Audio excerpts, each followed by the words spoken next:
Here I stand at the corner of Michigan Avenue and Horton in Lansing, Michigan. Across the street is what used to be known as Michigan Mart. That was where Saeed Zaini had a grocery store and sold vehicles.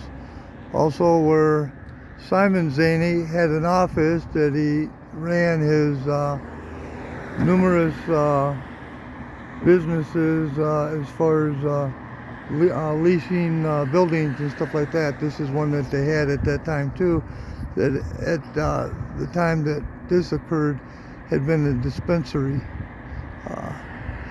Just behind this is where Simon lives, and I had rented 4700 Pleasant Grove from Simon Zaini, and after issues had erupted, I had got a hold of Simon Eddie about getting out of the lease because Mark Colin Jr. had decided to start committing crimes rather than just running a dispensary. He was also into prostitution and selling hard drugs through the business. Anyways, this is where Simon lives, and Eddie, the attorney, was supposed to recover the $1,500 from me.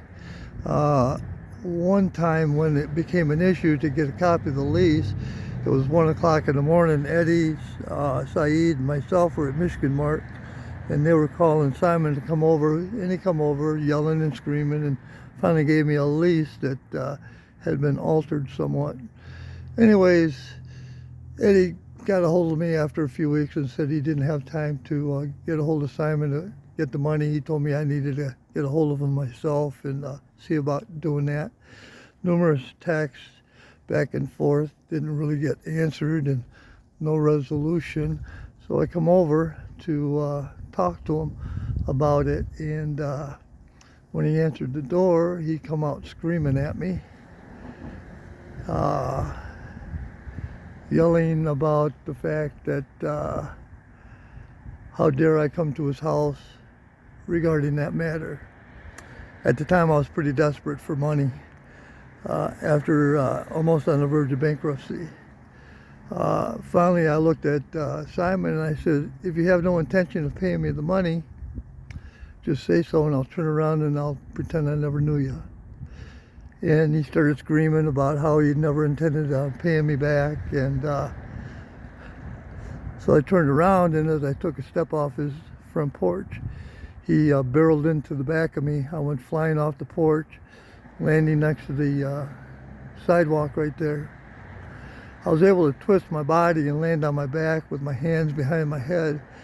I had bumps and bruises, and other than that, I wasn't in too bad a shape. I survived it. Anyways, I looked at Simon, and I looked at him and I says, hey, is my life only worth $1,500? And I started to stand up, and after I stood up and brushed myself off, I said, I don't even know women to push a man in the back. That was a pretty bold move. Where I come from, people use fists. And he took that as a challenge, and he come barreling down the steps and running towards me on the sidewalk, and right about where that sign was, I had stood and I was about to take his charge, and he suddenly raised his foot to try to kick me between my legs. I was able to barely block his kick and deflect it. I got a bruise on my leg. There's videos of the bruises. I walked up and down the street talking about him like a dog. A lady was pulling out of her driveway. I said he was a real punk. He's half my age, probably 100 pounds more than I am. I'm 67 now, so I was in my 60s when this happened. Anyways, I got in my vehicle, went home. After I had videotaped myself in the mirror for a short period of time, 3 police officers showed up. I had attempted to call Eddie on my way home from Simon's place to tell him what happened, but he never answered the phone. And 3 cops showed up, and they asked me about what was going on. I told them what happened, that I got pushed out the porch and he attacked me. And I had a feeling that I didn't call the police, and I felt that these were some of Eddie's friends with the LPD, more or less there to arrest me if I tried to press charges against Simon. I was confident that they had something worked out already. Later on, after the police left and I chose not to press charges, as I said, I'm just trying to get my $1,500 back. Eddie called me claiming he knew nothing about what was going on. I told him somewhat, and then I said, you know something, maybe I do need to press charges on Simon. And he went off on me a little bit and said, go ahead and do that. And then he spits out that, well, they got witnesses to say that I attacked him. I never attacked Simon. Never attacked him once.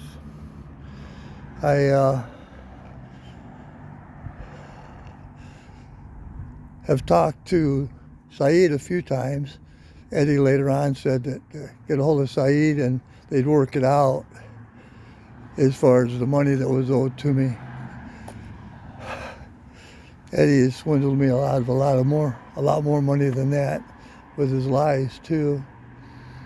And I have let Saeed know that I intend on exposing Eddie and Simon for what they did.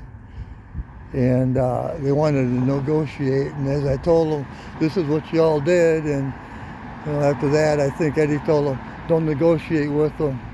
I don't know if they're trying to set me up on some other way or another, but all I know is the truth will always set you free. That's what I always told Eddie. Thank you much.